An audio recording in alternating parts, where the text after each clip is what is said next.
said she couldn't stay because she had to call on a friend who was leaving for Montreal the next day, and she had to give something to him. Then my father became testy and wanted to know who he was and what she had to give to him, and then my wife became very annoyed and said, "Well, if you must know, it's that doll of mine, the one you broke." And then she got up and walked out. A doll, did you say? A musical doll, yes. Was it, Yes. You say she was giving it to a friend who was going to Canada? Yes. And it was Monday? That's right. Well, why did she have to do that? Well, this doll was not just a child's toy. It had been specially made for her. It played a little tune that was a favorite of hers.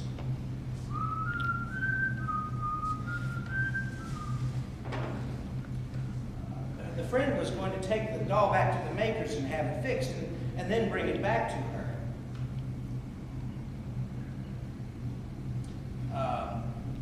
At the moment she walked out on us, my father said, "That's the doll Sam Hunt gave to her." And he followed her. The next day, I found this note under my door.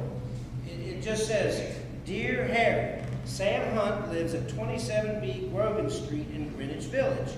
Dad." And then the next morning, when I told my father that Lysiana hadn't showed up. Who did you say didn't show up last night? My wife, Lysiana. She frequently goes to Manhattan and then decides to stay with friends, but usually she'll call and tell me where she is. So far, we haven't heard anything. Ring, ring. Ring, ring. Shall I get it, Susie? Hello? Just a moment. Susie, it's Sergeant Carlino. He wants to speak to you. Oh, what does he want? Excuse me, if you'll excuse me, I must leave now. Can I take a message? No, I'll take it. Wait a minute, his son is here now. Mr. Rowe, don't go. He wants to speak to you. Who? The police. No, say it gone. But it's about your wife. What? And your father's at the station.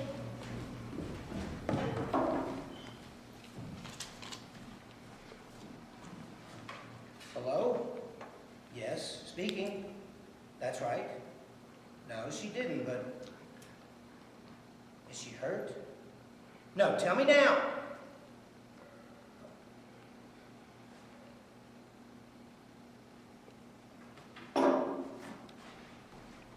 Mr. Rowe.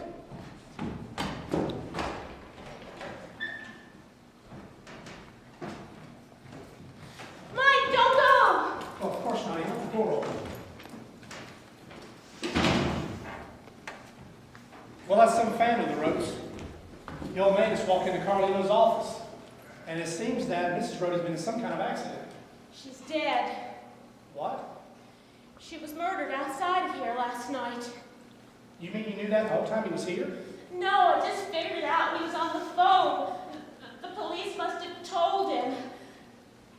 I heard it on the radio, but it was just the end. I think they even mentioned her name, but I wasn't listening properly.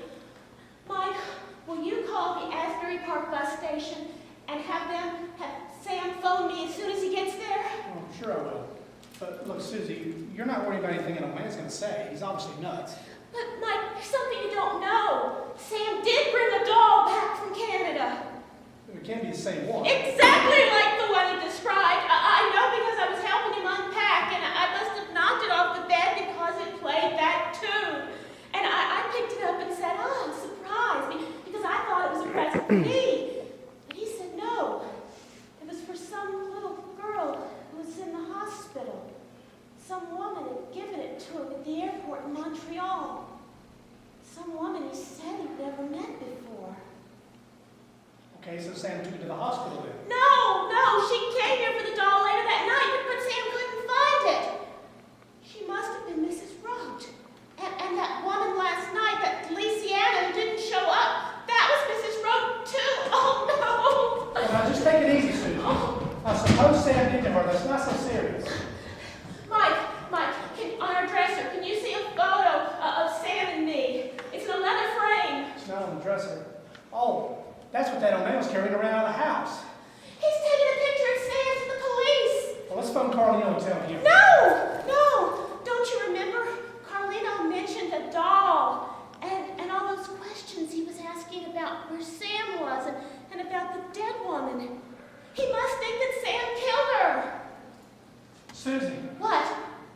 police car just down the street. They're watching this house.